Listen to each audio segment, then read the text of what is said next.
pede-me a mim pregar para vocês, não sei se pregar, se ensinar, uma coisa certa. Seja aquilo que eu faço aqui, não estou a ralhar com vocês, ok? Às vezes parece que eu estou a ralhar, mas não é. É só a minha forma de expressar. Uma vez eu vi uma explicação. É a diferença entre um pastor e um professor. E eu às vezes eu não sabia, mas será que eu gosto mais de ensinar ou de pregar? Até que eu li aquela explicação. E um professor geralmente é muito calmo na sua explicação, tem sempre um tom monótono, pronto, é assim muito racional. E o pregador geralmente é efusivo. O pregador põe o sangue a ferver, não sei se você está a perceber com a emoção daquilo que está a pregar.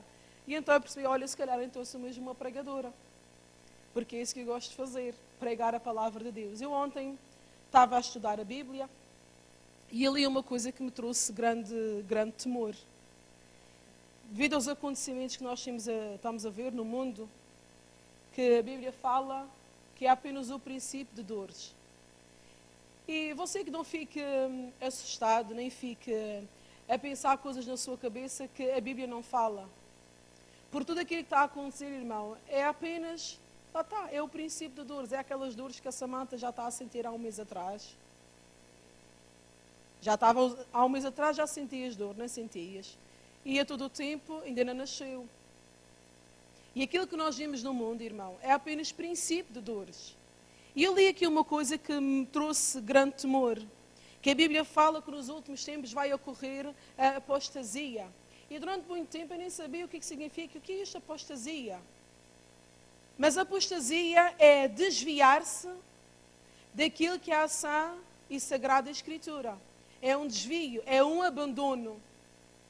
E a Bíblia fala que nos últimos tempos vai surgir a apostasia.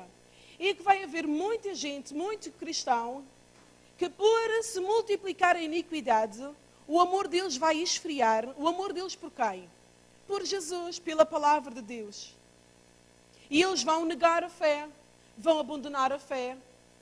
E vamos olhar para nós e vamos ver se nós não temos tido na nossa caminhada pessoas que abandonam a fé. E Deus diz assim: nos últimos dias, um grande número de pessoas da igreja vai afastar-se da verdade bíblica.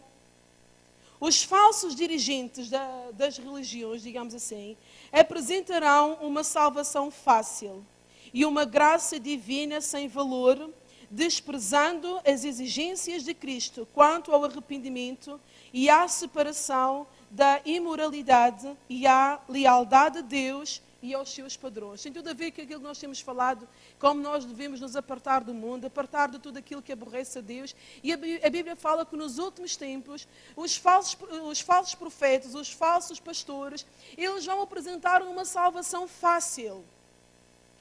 Ora, nós acreditamos que a salvação é em Jesus. Para nós é fácil a salvação. Porque a Bíblia fala que aquele que crê em si mesmo tem o testemunho. E isto, irmão, isto trouxe tanta coisa à minha cabeça que as pessoas perguntam, mas como é que tu sabes? Como é que tu sabes que isso é a verdade? Porque aqueles que têm o Espírito da verdade têm testemunho em si mesmo que é a verdade. Você está a compreender, irmão? E como é que nós podemos transmitir para o mundo lá fora o testemunho que há em nós mesmos? Eles têm que ter o mesmo Espírito da verdade que há em nós. Têm que vir ao arrependimento. E depois continua. Muitas igrejas, e foi aqui que eu arrepiei-me, irmão, porque é mesmo verdade, muitas igrejas permitirão quase tudo para terem muitos membros, para terem muito dinheiro, sucesso e prestígio. Note, o Evangelho da cruz, com o desafio de sofrer por amor a Jesus Cristo, de renunciar a todo o pecado, de sacrificar-se pelo reino de Deus e de renunciar a si mesmo, será algo raro. Irmão, a Bíblia fala em Isaías, buscai o Senhor enquanto Ele se pode achar. E aqui está a dizer que nos últimos tempos, o Evangelho genuíno de Jesus Cristo vai ser algo raro. E não sei quanto a si, a mim trouxe-me grande tumor ao meu coração. E glória a Deus. Vamos então à palavra de Deus, que esta era apenas uma exortação. Eu gosto muito de exortar, que é para a gente estar sempre com os nossos sentidos apurados. Então vamos, a palavra de hoje que eu preparei para vocês é o plano de Deus para o homem. Eu tenho estado a pensar que sempre que eu prego, as minhas pregações têm sempre um peso. E ninguém pode dar aquilo que não tem. E eu dou aquilo que tenho. E se eu ponho peso nas minhas pregações, às vezes, irmão, acredite, eu quero trazer para vocês uma pregação boa. Eu às vezes penso, o que é que eu vou falar? Que eu não quero que você pense que eu estou chateada. E eu às vezes eu esforço-me para trazer uma palavra que faça bem a nossa alma. Que faça bem, que a gente se sinta aqui acariciado. Irmão, eu não consigo. Por todas as pregações que eu pensar em finanças, quando eu vou pregar sobre finanças, há a exortação de Deus e como nós precisamos de cuidar do nosso coração. Se eu vou falar de amor, a Bíblia fala que nós temos que andar, temos que viver como Jesus viveu, temos que amar os nossos inimigos. E isso, irmão, não é uma pregação bonita. Eu queria trazer uma pregação para vocês, que fosse uma pregação de autoestima. Mas depois eu vou ler que nos últimos tempos a pregação da cruz, do Evangelho de Jesus Cristo vai ser coisa rara, e depois eu penso, e eu só posso dar aquilo que eu tenho. E eu esforcei-me esta semana para trazer uma pregação alegre. Vocês estão a compreender o que quer dizer? Alegre.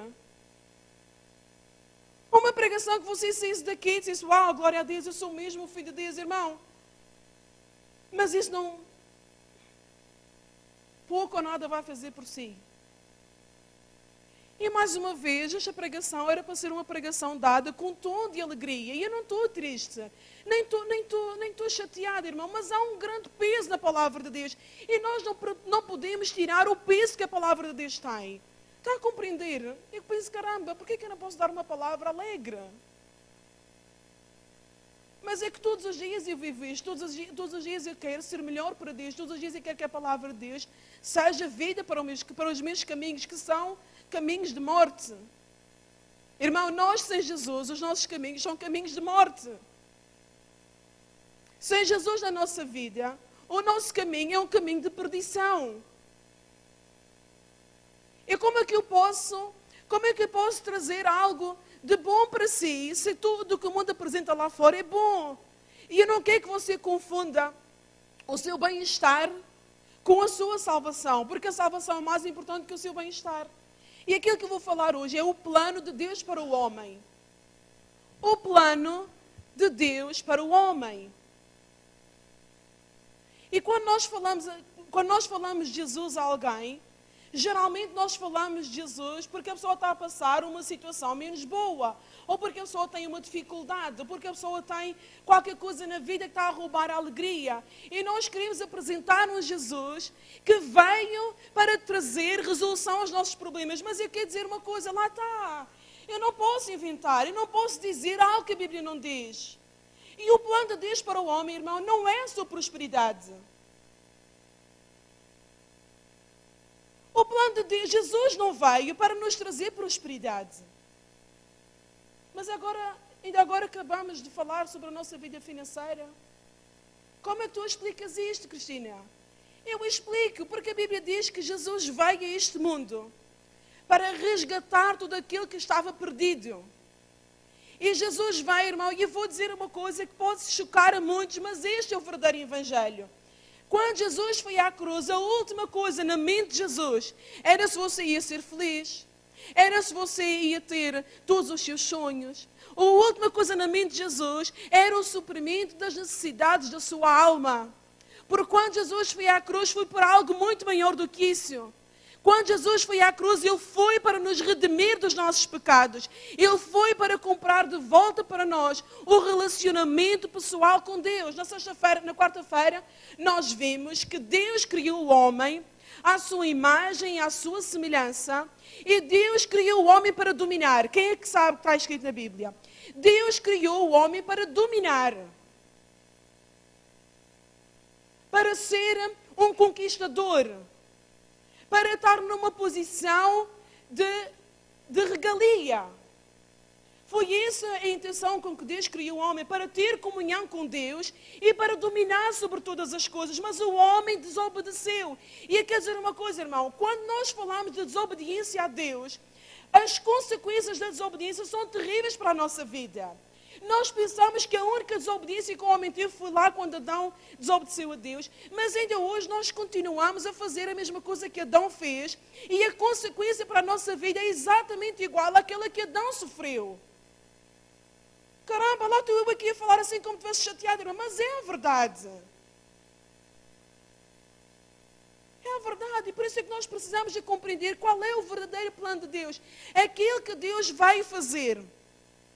Quando ele lá em Gênesis, ele disse à serpente que havia de nascer um, que lhe havia de ferir a cabeça.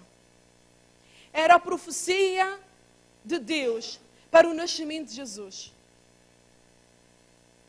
E a partir desse momento todo, se você for a ler desde Gênesis a Apocalipse, a vontade de Deus para o homem é que o homem se arrependa. É que haja arrependimento. E quando nós pensamos nesta palavra arrependimento, irmão, não é nada daquilo que nós tínhamos pensado. O arrependimento à luz da palavra de Deus, o arrependimento que Deus quer do homem, não é como você vai a uma loja e você compra uma peça de roupa e depois você chega a casa, não devia ter comprado. Não é esse arrependimento. O arrependimento que Deus espera de nós não é o arrependimento de um assassino que matou alguém e que depois sentir remorso por ter morto alguém. Também não é esse arrependimento. O arrependimento que Deus está a falar não é arrependimento de coisas que nós fazemos. Eu fui ver ao dicionário o que significava arrependimento. E eu escrevi. E onde é que está? Espera aí. Diz assim, arrependimento é pesar ou lamentação pelo mal cometido. Que é este arrependimento que nós pensamos que é o que Deus quer de nós. Mas depois diz assim, arrependimento é também negar ou desistir de algo pensado em tempos passados. E foi aqui, irmão, que eu compreendi o verdadeiro arrependimento que Deus quer para a nossa vida, que é o plano de Deus para o ser humano, é este arrependimento aqui, negar ou desistir algo pensado no tempo passado, é mudar de intenção ou de ideia. E, irmão, o verdadeiro arrependimento que nós precisamos de pregar, como eu já falei, não é tens de te arrepender dos teus pecados, tens de te arrepender de fazer isto, tens de te arrepender de fazer aquilo. Não. O arrependimento que nós precisamos pregar é o arrependimento de vivermos uma vida separada de Deus. É nos arrependermos de não reconhecer que só em Jesus Cristo há salvação. É o arrependimento de nós levarmos uma vida independente de Deus, independente da sua vontade, independente dos seus preceitos. É esse o arrependimento que nós precisamos pregar. Nós não precisamos ir para os nossos amigos e dizer, olha, tu tens de te arrepender de ir a Fátima. Errado. O que ele tem que se arrepender é no coração dele, de pensar que Fátima é um caminho que leva a Deus, que não é. Você consegue compreender a diferença? Você não precisa dizer assim, olha, tu tens de deitar fora todas as imagens. Não. A pessoa tem que se arrepender de no coração pensar que aquela imagem leva a Deus. Você consegue compreender a diferença? A diferença não é arrepender, não tens de te arrepender de fazer, sei lá, de ser um bruxo. Não. A pessoa tem que se arrepender de pensar que todo o caminho feito pelo homem pode levar a Deus. E não é assim. Porque a Bíblia deixa bem claro que só Jesus é o caminho, que só Jesus é a verdade, que só Jesus é a vida e que só através de Jesus Cristo e do reconhecimento que Ele é Deus. Eu vou dar um alerta, irmão. Hoje em dia, cada vez mais vai surgir cada vez mais religiões que até falam de Jesus. Eu ontem fui abordada no Funchal por estava a igreja dos Mormons. Estavam lá. Estavam a cantar hinos lá da igreja. Ela deu-me uma folha com muitos de versículos bíblicos. Tudo bem, tem toda a aparência de verdade, irmão. têm toda a aparência, mas eles no fundo não acreditam que só em Jesus há salvação. Porque eles têm lá o apóstolo, o profeta deles, que deu uma nova revelação, e aquela gente tem uma aparência de piedade, mas a Bíblia diz que negam a eficácia dela. E aquilo que o plano de Deus para nós, homens, é que nós nos arrependamos de outros caminhos que não levam a Jesus, que não levam a Deus. E cada vez mais vai surgir igrejas que falam de Deus, que falam de Jesus, mas negam que Jesus é Deus.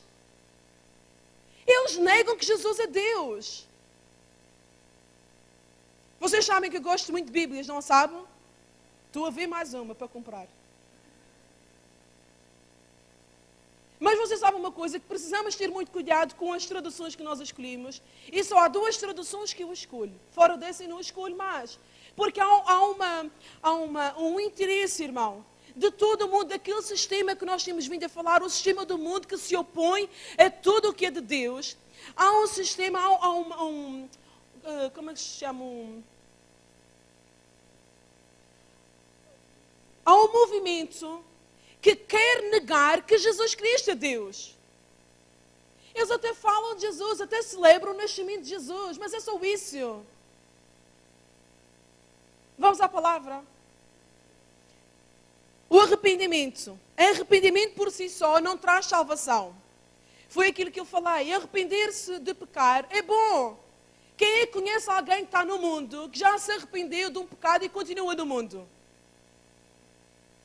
Já se arrependeu de fazer alguma coisa mal, mas continua lá no mundo e continua a não acreditar que Jesus é Senhor. Você acredita?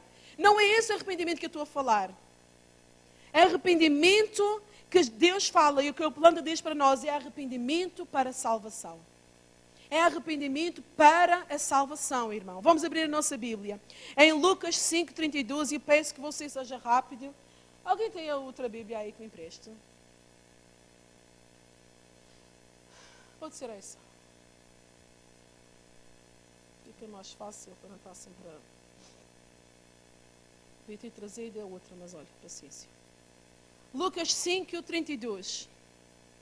E vamos começar a ver com referências bíblicas, irmão, aquilo que é o plano de Deus para o homem. Quando eu falo de homem, não falo do homem masculino, estou a falar da humanidade. Então diz assim, no versículo 31. E Jesus respondendo disse-lhes: não necessitam de médico os que estão sãos, mas sim os que estão enfermos. Eu não vim chamar os justos, mas sim os pecadores ao arrependimento. Jesus estava a dizer, eu vim chamar os pecadores ao arrependimento. Veja aí mais à frente no capítulo 15. Nós vamos ver muitos versículos, irmão, porque quanto menos eu falar de mim, melhor. Lucas 15. Vamos ler do versículo 1 para você compreender o contexto. E chegavam-se a ele todos os publicanos e pecadores para o ouvir. E os fariseus e os escribas murmuravam, dizendo: este recebe pecadores e come com eles. E ele lhes propôs esta parábola, dizendo: que homem de entre vós, tendo 100 ovelhas e perdendo uma delas, não deixa no deserto as 99 e não vai após a perdida até que a venha achá-la? E achando-a, põe sobre os seus ombros, gostoso. E, chegando a casa, convoca os amigos e vizinhos, dizendo-lhes: alegrai-vos comigo, porque já achei a minha ovelha perdida. Digo-vos que assim haverá alegria no céu por um pecador que se arrepende, mais do que por 99 justos que não necessitam de arrependimento. Oh, irmão, você está a ver o que Jesus veio fazer? O plano de Jesus, ele não veio... Como é que eu digo isto sem parecer mal, irmão? O plano de Jesus não é a nossa felicidade. E cada vez mais você vai ver igrejas que vão pregar isso porque eles vão fazer de tudo para ter muita gente, para ter dinheiro, para ter prestígio. Mas o plano de Jesus é o nosso arrependimento para a salvação. Mas então, Cristina, será que eu não posso ser feliz? Claro que pode. Será que eu não posso ser próspero? Claro que pode. Mas primeiro você precisa de se arrepender. Porque você, se arrepender, a verdadeira felicidade vai ter outro significado para si. Amém? Atos 26. Vamos lá ver. Estamos a falar que o plano de Deus para o homem, em primeiro lugar, é o arrependimento. Arrependimento de outros caminhos que não levam a Deus. Que podem ter aparência de piedade, mas que não são, não levam a Deus. Atos 26, no versículo 20.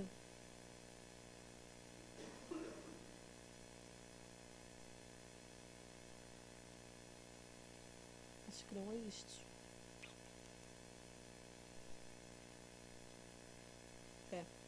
Diz assim, depois você, aquilo estão a apontar, você pode ler o versículo para trás, é assim, antes anunciei, primeiramente, aos que estão em Damasco e em Jerusalém, e por toda a terra da Judeia, e aos gentios, que se emendassem.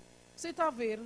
Aquilo que eles andavam a pregar não era uma pregação de que tudo vai correr bem, e agora tu vais ter as tuas necessidades supridas, e agora vais ser feliz. Não, o que eles andavam a pregar era que se emendassem e se convertessem a Deus, fazendo obras dignas de arrependimento. Quais são as obras dignas de arrependimento, irmão?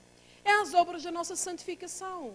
É nós, a cada dia, começarmos a pôr a palavra de Deus em prática na nossa vida. Se Deus diz para perdoar, eu vou perdoar. É uma obra de arrependimento. Se Deus diz para eu amar aqueles que me odeiam, eu vou amar aqueles que me odeiam. É uma obra de arrependimento. Se Deus diz que é para eu deixar a idolatria, eu vou deixar porque é uma obra de arrependimento. Mas a intenção, como nós vimos, o que significa arrependimento, que é uma mudança de intenção e mudança de ideia, a intenção do nosso coração tem que ser essa, irmão.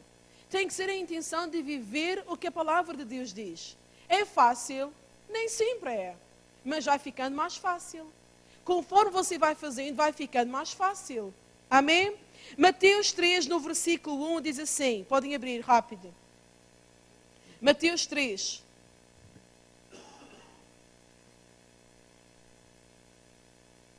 Nós estamos a começar aqui pelo Novo Testamento, mas nós já vamos ver que o plano de Deus, até no Velho Testamento, era que o homem se arrependesse. Mateus 3, no versículo 1 e 2, diz assim: E naqueles dias apareceu João Batista, pregando no deserto da Judeia e dizendo: Arrependei-vos, porque é chegado o reino dos céus. Arrependei-vos. Arrependa-te, arrepende dos maus caminhos que não levam a Deus. Arrepende de viver uma vida focada em ti mesmo e não pensar no que Deus diz. É isso o arrependimento que Jesus está a falar. Lucas 24, vamos lá ver. Hoje a sua Bíblia vai respirar.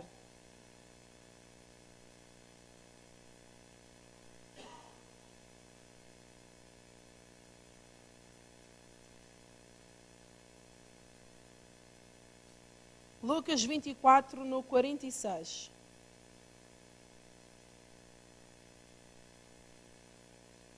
Podemos ler no 45 e diz assim.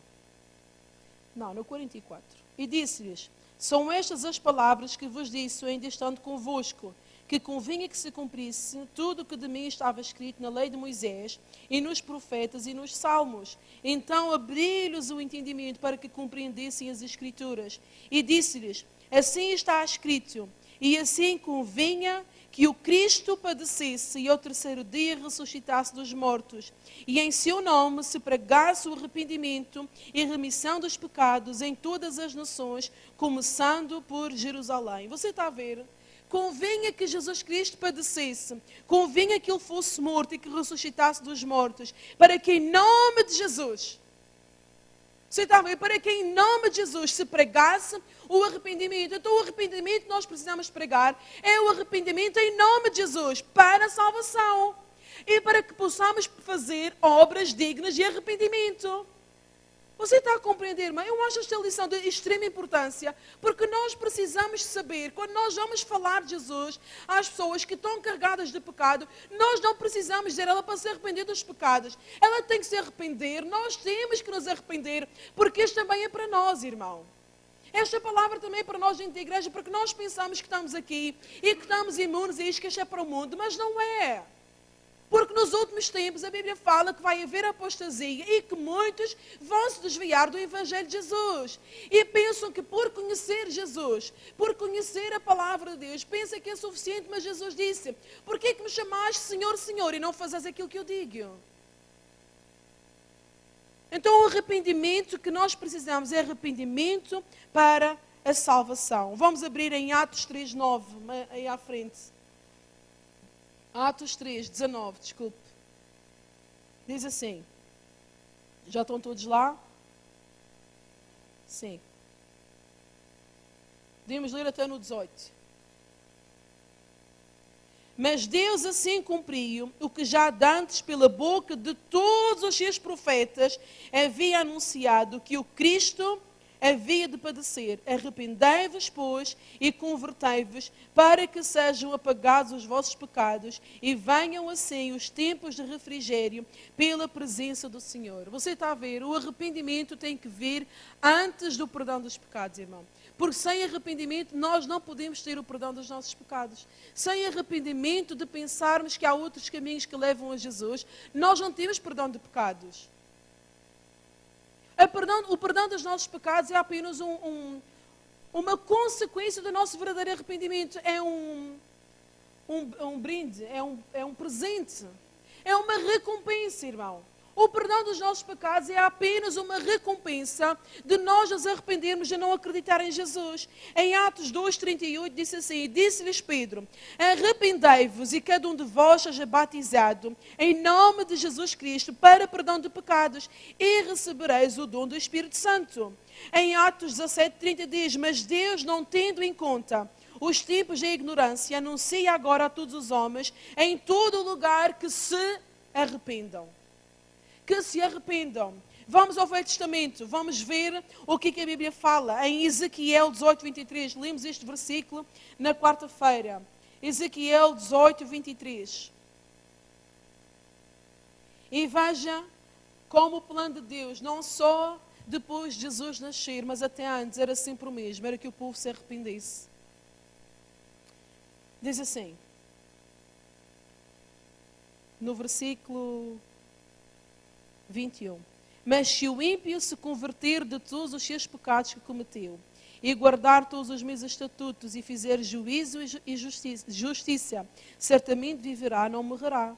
De todas as suas transgressões que cometeu, não haverá lembrança contra ele. Pela sua justiça que praticou, viverá. E depois Deus faz uma pergunta. Desejaria eu, de qualquer maneira, a morte do ímpio? Diz o Senhor Jeová. Não desejo antes que se converta dos seus caminhos e viva? O plano de Deus para o homem, irmão, é só um. É que o homem se arrependa. Que se arrependa de viver uma vida independente de Deus. Porque tudo o resto que nós procuramos, em Cristo nós vamos encontrar. Porque fora de Jesus, você não vai ter felicidade. Fora de Jesus, você não vai ter arrependimento. Fora de Jesus, você não vai ter suprimento das suas necessidades. Fora de Jesus, você não vai ter amor. Fora de Jesus, há a ira de Deus. Fora de Jesus, há a morte. Fora de Jesus, há a condenação pelos pecados, porque foi em Jesus que os nossos pecados foram condenados. E nós precisamos aceitar o sacrifício de Jesus e precisamos, irmão, de ter bem firme, tenha bem firme no seu coração que Jesus Cristo, Ele é Deus. Você ainda vai se lembrar destas palavras que eu estou a dizer. Se nós vivermos o suficiente para vermos a grande tribulação, para nós vermos o princípio do fim a acontecer, você vai se lembrar destas palavras, porque muitos de nós, se nós estivermos vivos, vamos ter que dar a nossa vida por confessar que Jesus é Deus. Se calhar pode não ser para mim, mas pode ser para a minha filha. Pode ser para a minha filha e ela tem que saber que Jesus Cristo, Ele é Deus. A Bíblia fala que toda a divindade de Deus estava nele. Amém? Vamos continuar. No versículo 32 aí também diz aqui, ele 18. Veja, porque que o plano de Deus é o arrependimento? Porque diz assim, porque não tomo prazer na morte do que morre, diz o Senhor Jeová. Convertei-vos, pois, e vivei. Mas isso quer dizer o quê? Que nós não vamos morrer? Claro que vamos morrer. Mas não era desta morte que ele estava a falar, não era da morte física que ele estava a falar.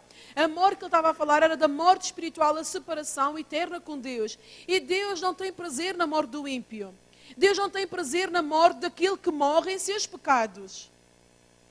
É engraçado que nós, quando algum de nós, não é, da nossa família, algum irmão até morre, que nós ficamos tristes, mas sabe uma coisa, a única morte em que Deus tem prazer é na morte do seu justo.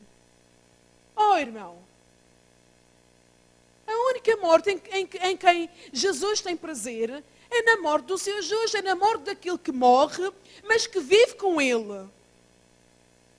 Porque Deus não tem prazer que muita gente morra e as pessoas não sabem o que estão a falar. As pessoas não sabem a consequência do pecado e dizem, ai, se Deus existisse, por que é que tanta gente morre? Mas a Bíblia diz aqui, você via o que eu vi ou não via? Diz assim, eu não tomo prazer na morte do que morre. Deus não tem prazer, Ele não tem nada a ver. Deus não tem nada a ver com os milhares de pessoas, de crianças que morrem no mundo. Ele não tem nada a ver, Ele não tem prazer. O coração dele chora. Porque aquelas pessoas morreram sem o conhecimento de que Jesus é o Senhor. Porque morreram sem que o plano de Deus para o homem se cumprisse na vida delas, que elas verdadeiramente se arrependessem. Amém? Glória a Deus. Em Romanos 10 diz assim, se com a tua boca confessares o Senhor Jesus e em teu coração creres que Deus o ressuscitou dos mortos, serás salvo. Está a ver, é este o arrependimento. Se tu com a tua boca confessares o Senhor Jesus e em teu coração creres que Ele ressuscitou dos mortos, serás salvo. Porquê? Porque com o coração nós cremos e com a boca nós confessamos para a salvação. E este é o arrependimento que Deus tem para nós. E o segundo plano de Deus para a nossa vida, que é uma consequência do nosso arrependimento, é a nossa salvação, irmão. É a nossa salvação que é o bem mais precioso que nós temos. É a nossa salvação. Eu atrevo-me a dizer, se nós conhecêssemos Jesus, se nós recebêssemos pela fé a salvação em seu nome e que nós não tivéssemos mais nada, nós tínhamos muito para agradecer. Mas para nós chegarmos a este ponto, irmão, de não sermos bebês mimados. Sabe o que é um bebê mimado? Vê um brinquedo, quer aquele brinquedo. Vê outra coisa, quer aquela coisa. Vê um bombom, quer um bombom. Faz uma birra em qualquer lado porque quer. Mas um cristão verdadeiro, irmão, quando vai crescendo, quando é um bebê, ele anseia por essas coisas. Ele anseia por bênçãos. Ele anseia pela cura. Ele anseia pelo suprimento de necessidades. Não significa que um cristão maduro também não anseie, mas o foco é outro. Irmão, o foco é outro. Chega um ponto da nossa vida em que nós dependemos tanto de Deus que nós dizemos, Senhor, eu só quero estar salva. Alguém consegue compreender o que eu estou a dizer? Eu só quero ter a certeza da minha salvação, porque o resto, ora, tu és Deus. Tu és Deus. E nós precisamos de chegar a este ponto de maturidade, irmão, em que nós damos o verdadeiro valor à nossa salvação, porque é o maior tesouro, irmão, é o maior tesouro que nós temos, é a nossa salvação, é o nosso nome escrito no livro da vida. Eu tenho o meu nome lá e você tem. Oh, irmão, nós lemos há pouco que, ou se calhar vamos ler, que há muita alegria no céu quando um pecador se arrepende. E sabe como é que o seu nome está escrito no céu? Não é com uma tinta que se apaga. Não é com uma tinta de uma esferográfica. O nosso nome está escrito no céu com o sangue de Jesus. E se este não é motivo de suficiente para nós adorarmos, vocês sabem, estou aqui, estou a liderar o louvor. E ao longo dos anos, lá está, ao longo do nosso crescimento, o motivo por que nós adoramos muda. Irmão, sabe qual é sempre o meu motivo de adorar? É porque se não tivesse Jesus, eu ia para o inferno. E isso vale toda a minha adoração. Quando eu fecho os olhos, quando eu levanto as minhas mãos para adorar a Deus, é isso que eu penso. Jesus veio, Ele morreu a minha morte. Ele carregou os meus pecados. E hoje eu posso levantar as mãos, porque se não fosse assim, não levantaria as minhas mãos. E isso tem que ser um agradecimento eterno na nossa vida, irmão.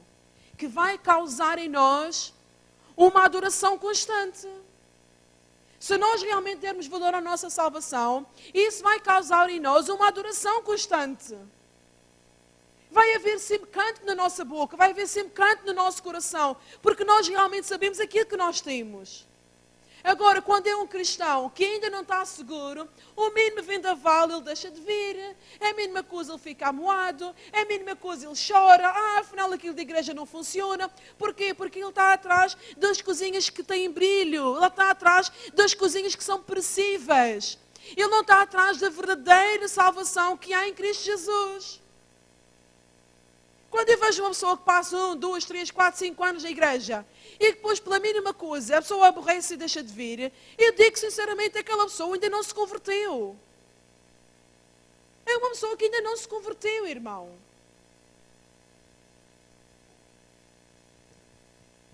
Atos 11, 18.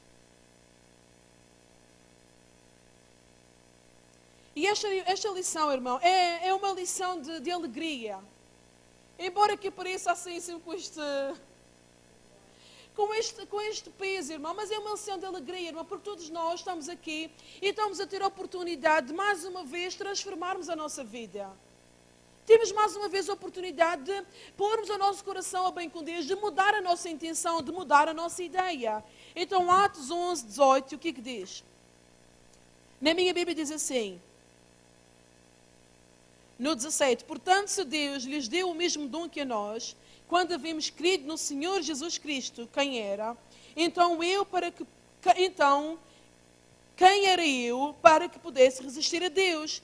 E ouvindo estas coisas, apaziguaram-se e glorificaram a Deus, dizendo, na verdade, até aos gentios deu Deus o arrependimento para quê? Para a vida. Então, o arrependimento que vem de Deus é arrependimento para a vida eterna. E esse arrependimento não só estava prometido à nação de Israel, mas eles aqui maravilharam-se que, na verdade, até os gentios, tudo o que é fora da nação de Israel é o mesmo plano, é o mesmo desejo, é vontade expressa de Deus.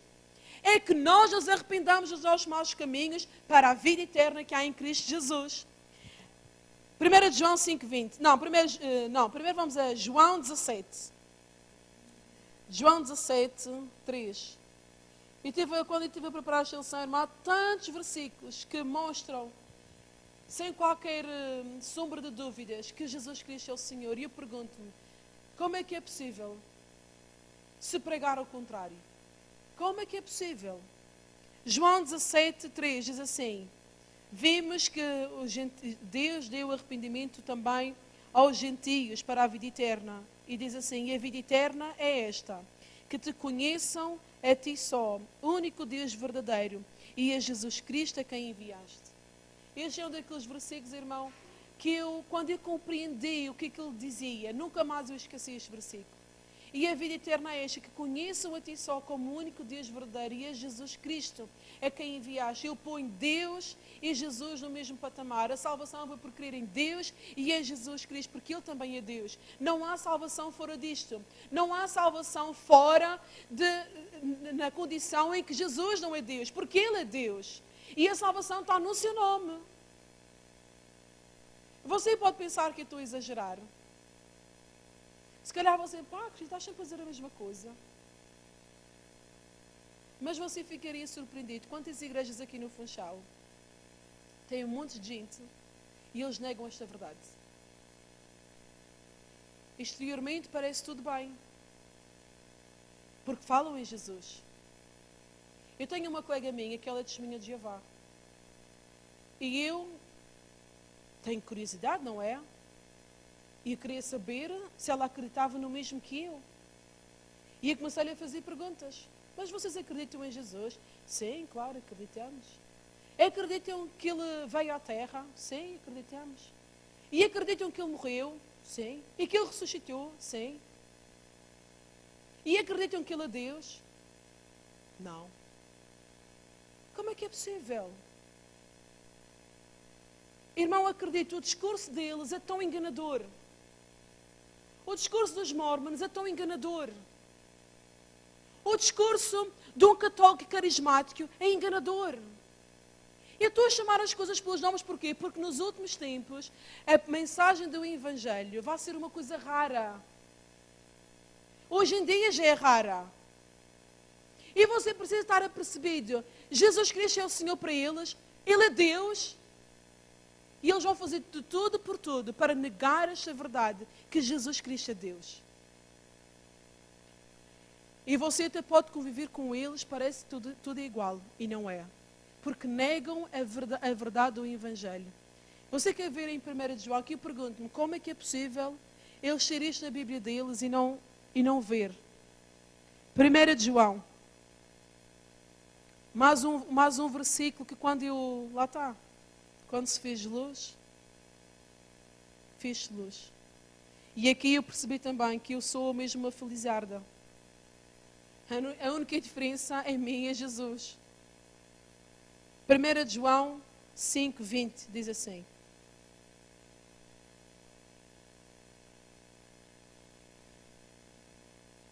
Pode ser 19. Sabemos que somos de Deus e que todo o mundo está no maligno.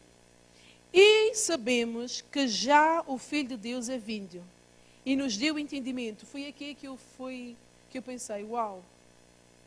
Se eu sei porque Deus me deu entendimento. Ele diz, o Filho de Deus é vindo e nos deu entendimento para conhecermos o que é verdadeiro. E no que é verdadeiro estamos, isto é, no seu Filho, Jesus Cristo. Este é o verdadeiro Deus e a vida eterna. Como é que você pode chegar a mim e negar que Jesus Cristo não é Deus? Quando aqui diz com todas as letras, este é o verdadeiro Deus e a vida eterna. Então, o arrependimento é para a salvação. A salvação está no seu Filho Jesus Cristo. E com a salvação nós temos a vida eterna. E a vida eterna, irmão, não é a vida que nós pensamos que levamos aqui na terra. É uma vida eternamente com Deus, vida verdadeira. Porque isto que nós vivemos não é vida. A verdadeira vida que Deus promete não é esta vida aqui na terra. É a vida com Ele, porque só está vivo aquele que está nele. E um dia, quando isto tudo passar, nós ou vamos ser arrebatados, ou vamos morrer, eu não sei. Mas um dia, quando nós passarmos deste mundo para o outro, nós temos a certeza que em Jesus Cristo, nós temos a vida eterna. E para sempre vamos viver com Ele. Para sempre vamos viver com Ele. Em 2 de Pedro, umas folhas atrás, 2 de Pedro 3:9.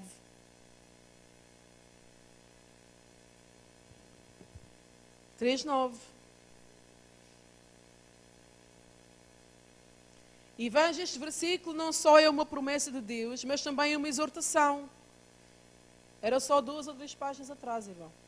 No versículo 9, o Senhor não retarda a sua promessa, ainda que alguns a tenham por tardia. Está a ver? Há sempre alguém que vai achar, isso não é bem assim, por isso é que vem a apostasia, que eles vão negar o caminho da fé. Não é bem assim, mas Jesus está quase a ver, mas Ele prometeu, mas dá tempo ainda. É isso que quer dizer, o Senhor não retarda a sua promessa, ainda que alguns a tenham por tardia, mas é longânimo para convosco, não querendo que alguns se percam, mas que todos venham a arrepender-se. Você está a ver? O amor de Deus pela humanidade foi tão grande, que Ele nem sequer por alguns, que aqui está a dizer, eu não quero que alguns se percam. O desejo de Deus, a vontade de Deus é que todos se arrependam. Uma vez há uma teoria, não sei se isto vai fazer confusão a alguém, mas que é a teoria da predestinação. Predestinação. Que é que há aqueles que estão predestinados a salvar-se e há aqueles que não estão predestinados a salvar-se e dão como exemplo o Judas, porque ele estava predestinado para ser o filho da perdição. Mas sabe uma coisa? Pela Bíblia eu vejo que todos estão predestinados à salvação. A vontade de Deus é que todos se salvem. Então todos estão predestinados à salvação. A vontade e a esperança de Deus é essa. A vontade de Deus é que todos se salvem. E eu acredito que até para Judas havia arrependimento se ele se arrependesse. Porque como nós vimos anteriormente, Deus não tem prazer na morte do ímpio. Mas Ele quer que todos se arrependam e venham ao conhecimento da verdade. E aqui Ele está a dizer, mas Ele não querendo que alguns se percam, senão que todos venham a arrepender-se. Então se alguém dizer, mas será que Deus deseja mesmo que eu me arrependa? Será que Deus realmente tem a salvação para a minha família? Tem. A vontade de Deus é que todos se arrependam. Vamos a ver em Isaías, que eu gosto muito desta passagem, irmão. Isaías 45. Vamos ler aqui alguns versículos em Isaías.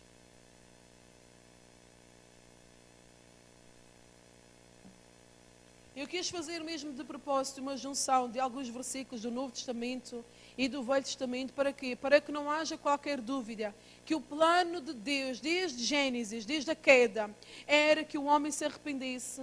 O plano de Deus é a salvação. O plano de Deus é a reconciliação com o homem. E se você pensar bem, irmão, apesar da minha forma de pregar, isto é boas notícias, é ou não? É boas notícias, é motivo de nós nos alegrarmos. Isaías 45, versículo 22, diz assim: olhai para mim. Não, podemos ler o... Tem tantos, pronto. No 21. Anunciai e chegai-vos e tomai conselho todos juntos. Quem fez ouvir isto desde a antiguidade? Quem desde então o anunciou? Porventura não sou eu o Senhor? E não há outro Deus senão eu. Deus justo e salvador não há fora de mim. Olhai para mim e sereis salvos, vós todos os termos da terra, porque eu sou o Senhor e não há outro. Eu sou Deus e não há outro. Ou seja, a salvação está em Jesus, está em Deus. Não há outro caminho, não há outra forma de salvação. E você vai ver este versículo a seguir no capítulo 55. Umas páginas aí à frente.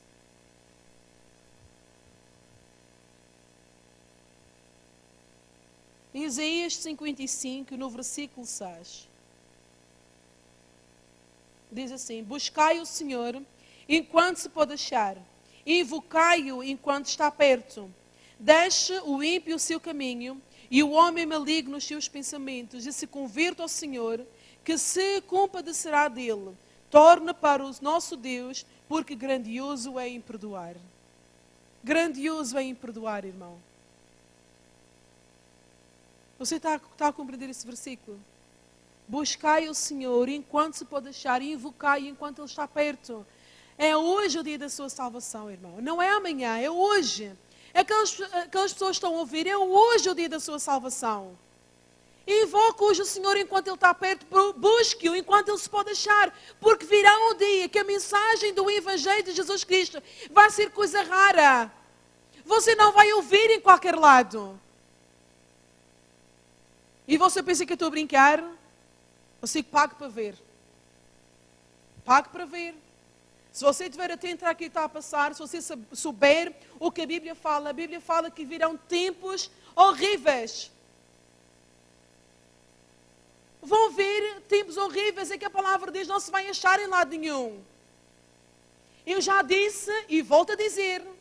E eu sei, não é que eu tivesse dito na Bíblia, não é que ninguém me tivesse dito, mas eu sei que isto vai acontecer. Vai haver um dia, irmão, em que não vai haver igreja quando nós estamos aqui.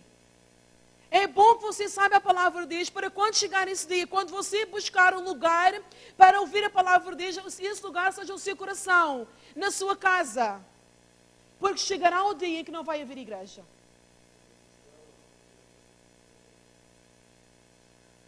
Eu digo, e não ouvi isto de ninguém, mas eu tenho esta certeza no meu coração.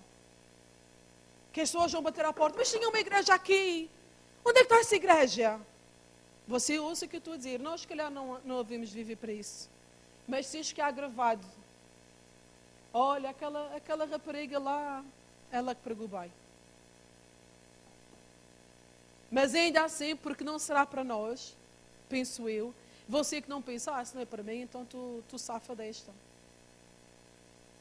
Falava esta semana com o meu marido e tantas coisas passam no mundo, as pessoas então, a mínima, apercebidas de nada.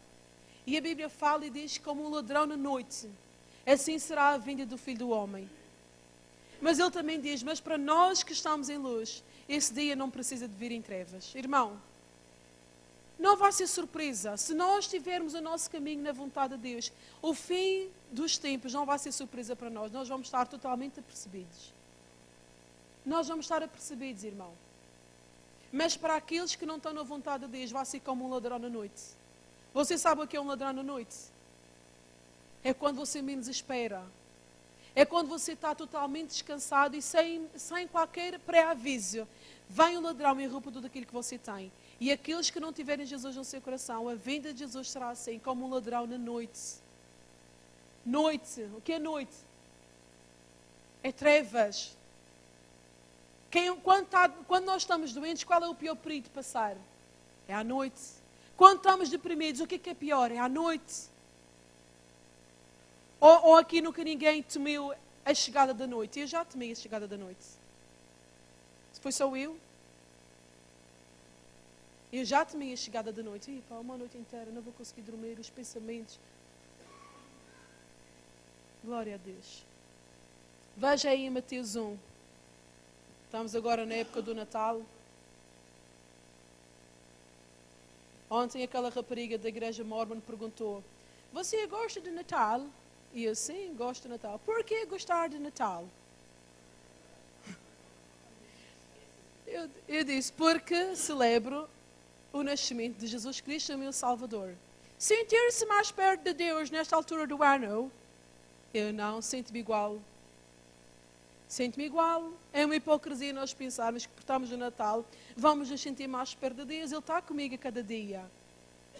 E também vou dizer uma coisa, irmão. Nós sabemos que Jesus não nasceu no dia 25 de dezembro. Ok? Não vamos também ser religiosos. Nós sabemos que Jesus não nasceu no dia 25 de dezembro. Mas se alguém decidir lá celebrar o nascimento de Jesus, do nosso Salvador, no dia 25 de dezembro, por que não é de celebrar? Por que não é de celebrar todos os dias? Porque não celebra só no Natal. Mas vamos nos alegrar pelo nascimento do nosso Salvador. Não é pecado nós celebrarmos o Natal. Não é pecado nós trocarmos prendas, irmão. Não é pecado nós nos regozijarmos em família. Nós não somos um bom exemplo. Porque em casa do meu pai, todos os dias é como se fosse Natal. Por isso, nós não fazemos mais no Natal do que fazemos noutra altura do ano. Mas é uma época bonita, irmão. É uma época de celebração. Agora, será que eu me sinto mais perto de Deus? Sentir-se mais perto de Deus nesta altura do ano? Não, ele olhou para mim. Eu disse, sinto-me igual. Em Mateus 1, do versículo 21, diz assim: e dará à luz um filho, e chamarás o seu nome Jesus, porque ele salvará o seu povo dos seus pecados. Glória a Deus, irmão. Este é o verdadeiro Natal. Eu aproveito para dizer, este é o verdadeiro Natal, porque vai vir um homem, que o seu nome será Jesus, e ele salvará o seu povo dos seus pecados. É este o plano de Deus, irmão. E aqui estava mais uma profecia daquilo que Deus tinha falado lá atrás no Éden, para Adão, para Eva e para a serpente, que haveria um que nasceria da semente da mulher e que ele pisaria a cabeça do diabo, e ele aqui seria chamado de Jesus Cristo. Ele salvaria o seu povo do pecado, porque é isso que o diabo teme. É isso que o diabo teme, que nós tenhamos consciência que nós não somos pecadores. Eu não sou pecadora, você não é pecador. Você é santo, você é justo, santificado pelo sangue de Jesus, comprado pelo sangue de Jesus. Você tem um novo nome, você tem uma nova identidade, você é uma nova criatura. Por quê? Porque o nosso Salvador Jesus Cristo, Ele veio, Ele tornou-se carne, habitou entre nós. Ele é o Salvador, Ele é o Messias, Ele é o ungido. Glória a Deus. Aleluia! Glória a Deus. Uau! Eu consegui animar a coisa. Glória a Deus. Mateus 26, 28 diz, porque este é o meu sangue, o sangue do Novo Testamento, que é derramado por muitos para a remissão dos pecados. Isto era quando estavam a tomar a Santa Ceia. Jesus Cristo, ora, este é o meu sangue que é derramado por muitos para a remissão dos pecados. E estes muitos, eu estou lá, você está lá? Glória a Deus, estamos lá, no meio destes muitos que somos comprados pelo sangue de Jesus. Em Lucas 19, 10 diz, porque o Filho do Homem veio buscar e salvar aquilo que estava perdido. Eu estava perdida. Quem é que estava perdido? Levanta a mão. Tira uma foto. Vamos todos levantar e vais no Facebook assim. Estávamos perdidos, mas Jesus Cristo nos salvou. Glória a Deus. Toda a gente mão no ar. Diga, eu estava perdido. Não vai ficar na foto, mas diga, eu estava perdido. Mas Jesus Cristo, Ele me salvou. Glória a Deus. Glória a Deus. Não te esqueças por aí, Lucas 19, 10. Porque o Filho do Homem veio buscar e salvar o que se havia perdido. João 3, vamos lá abrir. Está a ver quantos versículos eu estou a dar, irmão? E eu tive que editar isto, para não ter que dar todos, mas eu quis mesmo dar o maior número possível. João 3, este é um versículo, irmão, que tem que estar na ponta da língua de todo aquilo que crê. Amém? João 3, no versículo 14, diz assim: e como Moisés levantou a serpente no deserto, assim importa que o Filho do Homem seja levantado, para que todo aquele que crê nele não pereça, mas tenha a vida eterna.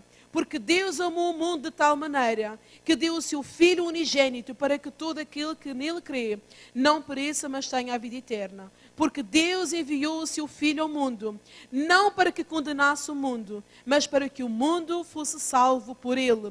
Quem crê nele não é condenado, mas quem não crê nele já está condenado, porquanto não crê no nome do unigênito Filho de Deus. Alguém tem alguma dúvida? Silvia, tens alguma dúvida? Está preto no branco, não está?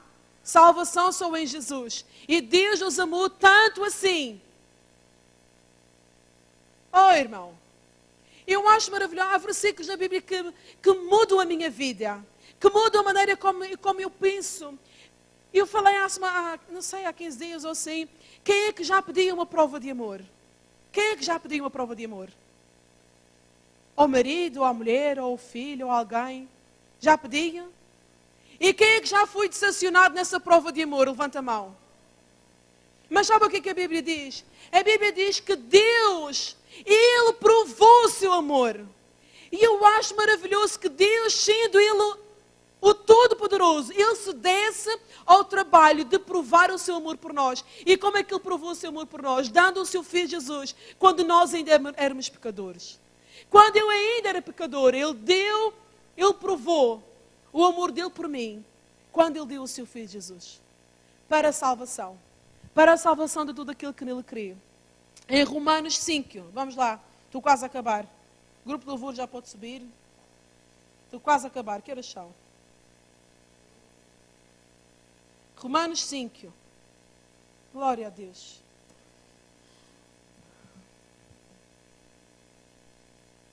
Olha, é mesmo este versículo.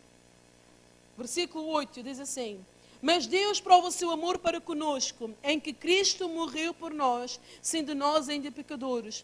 Logo, muito mais agora, sendo justificados pelo seu sangue, seremos por ele salvos da ira. Porque se nós, sendo inimigos, fomos reconciliados com Deus pela morte do seu Filho, muito mais, estando já reconciliados, seremos salvos pela sua vida. E não somente isto, mas também nos gloriamos em Deus, pelo nosso Senhor Jesus Cristo, pelo qual agora alcançamos a reconciliação. Glória a Deus. Esta é a minha canção, irmão. Esta é a minha canção. Este é o meu louvor a Deus. Quando eu louvo a Deus, é para aqui que os meus pensamentos vão. Pelo nosso Senhor Jesus Cristo, agora alcançamos a reconciliação. Nós não estamos mais separados de Deus. Pelo sangue de Jesus nós chegamos perto dEle. Pelo sangue de Jesus temos acesso a Ele. Pelo sangue de Jesus nós somos filhos. Não somos escravos, somos filhos. Em Romanos 6:23 diz que o salário do pecado é a morte, mas o dom gratuito de Deus é a vida eterna por Cristo Jesus, nosso Senhor. Hebreus 9:28, assim também Cristo, oferecendo-se uma vez para tirar os pecados de muitos, aparecerá segunda vez sem pecado aos que o esperam para a salvação. Quem é que espera no Senhor Jesus Cristo para a salvação? Glória a Deus. Vamos ficar de pé. E hoje, irmão, nós vamos adorar a Deus. Adorar a Deus por isto que nós falamos agora. Adorar a Deus porque Ele é o nosso Salvador. Adorar a Deus porque o plano dEle para a nossa vida é um plano perfeito. E o plano perfeito chama-se Jesus. O plano perfeito foi quando Ele lá na cruz, Ele derramou todo o seu sangue. Ele disse: está consumado, está feito. O seu nome é Jesus. Ele é Cristo, Ele é o Messias, Ele é o ungido, porque Ele veio para salvar o que estava perdido. Amém. E pelo sangue de Jesus agora chegamos perto. Levanta as suas mãos. Levanta as suas mãos, fecha os seus olhos, irmão, e agradeça a Deus. Agradeça a Deus pela sua salvação. Obrigado, Senhor, pela minha salvação. Obrigado porque eu estava morta nos meus pecados e Tu me vivificaste. Obrigado porque o Teu sangue derramado, Ele me dá remissão para os meus pecados. Obrigado porque Jesus Cristo, Tu és o caminho, Tu és a verdade, Tu és a vida. Não há ninguém além de Ti. Tu és, Senhor, Tu és o caminho, Tu és a porta para Deus. Obrigado, Senhor, porque Tu amaste o mundo de tal maneira que deste o Teu Filho unigênito para que aquele